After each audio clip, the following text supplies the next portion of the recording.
Здравствуйте! Астрология – это обман? Все астрологи – шарлатаны? Давайте-ка разберемся. Я ведический астролог и буду говорить здесь именно о ведической астрологии, которая является наиболее точной и глубокой. Во-первых, астрология – это древняя наука.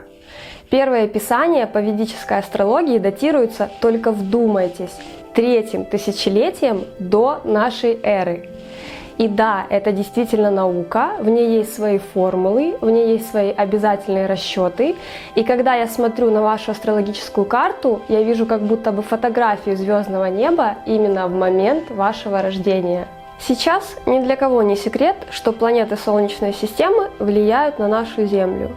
Вы можете почитать таких ученых, как Вернадский, Чижевский, ученых нашего времени, например, академика Миронову.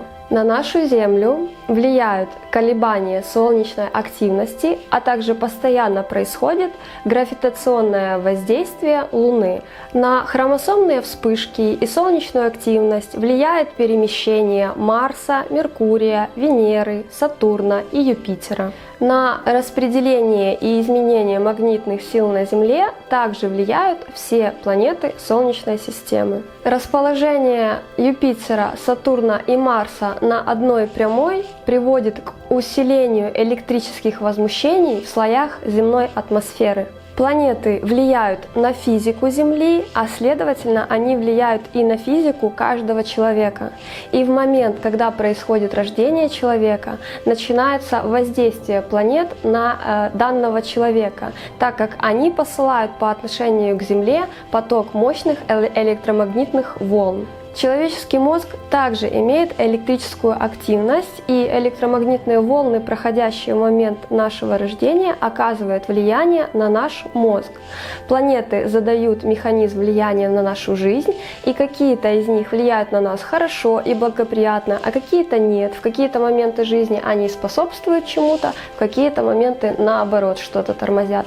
И это очень полезно и важно знать и применять во всех сферах нашей жизни. Согласна, в астрологии есть некоторые моменты, которые не поддаются объяснению традиционных учений.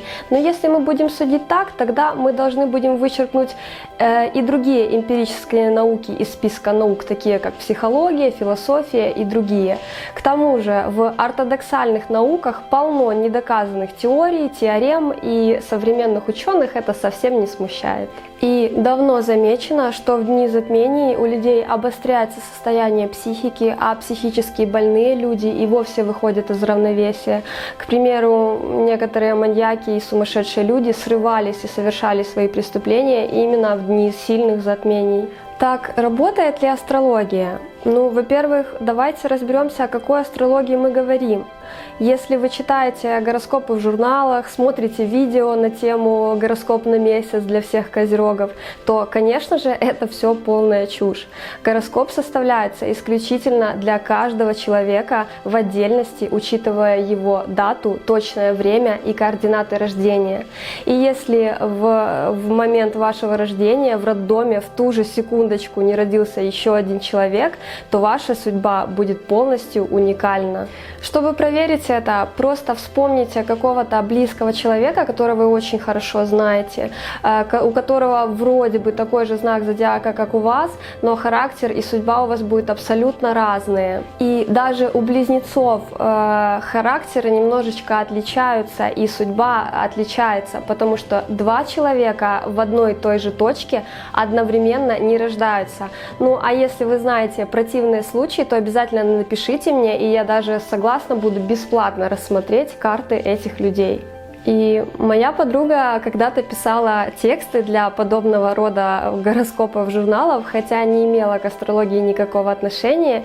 И я вообще не понимаю, почему люди в наше время тратят свое драгоценное время на прочтение и прослушивание подобного рода абсолютно бесполезной информации. Во-вторых, Есть астрология ведическая, а есть астрология западная, которая не учитывает прецессию смещения земной оси, что является очень важным. Поэтому я практикую только ведическую астрологию. Ну и в-третьих, если вы не осведомлены об опыте вашего астролога, не почитали отзывы его предыдущих клиентов и попали к совершенно бездарному астрологу, который что-то там почитал пару месяцев или пару лет, чего абсолютно недостаточно, то такие псевдоастрологи только дискредитируют эту великую науку. И не стоит судить о них, обо всех астрологах, потому как если вам нагрубил один человек в маршрутке, это абсолютно не значит, что все люди на Земле грубияны. Я изучаю астрологию с 2013 года и все больше убеждаюсь, что эта наука работает, иначе я бы уже давно не тратила время на ее изучение. И я имею постоянных клиентов, которые являются умными, состоятельными людьми, которые не тратили бы свое драгоценное время и финансы, если бы видели, что это полная ерунда и она не работает. Кроме того, будьте уверены, у большинства, если не у всех мировых правителей и элит, есть личные астрологи и другие эзотерические специалисты. Ну а тем людям, кто очень религиозен и считает, что астрология — это грех, я скажу, что только у меня лично сотни клиентов, которые, к примеру, длительное время не могли зачать ребенка, но зачали именно в те даты, которые просчитала для них я. Есть также клиенты, которые сохранили здоровье благодаря моим рекомендациям, к примеру, не заниматься каким-либо экстремальным видом спорта в определенный период времени. Есть, конечно, и те, которые не прислушивались к моим рекомендациям, потом об этом жалели и дальше уже принимали к сведению информацию, которую я до них доносила. Так скажите мне, какой бог не хотел бы, чтобы женщина благоприятно зачала?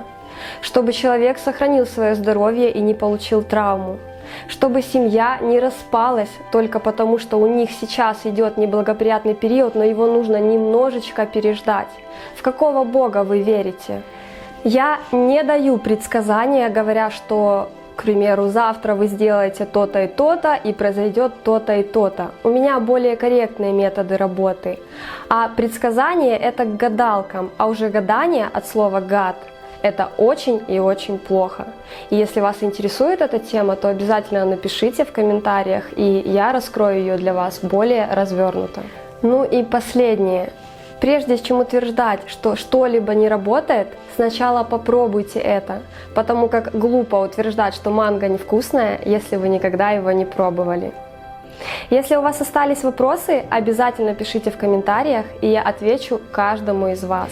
Напишите, с чем вы согласны, с чем вы не согласны, но прошу вас, давайте общаться вежливо и уважать друг друга. Благодарю вас за внимание. Желаю вам всего самого доброго, светлого и позитивного.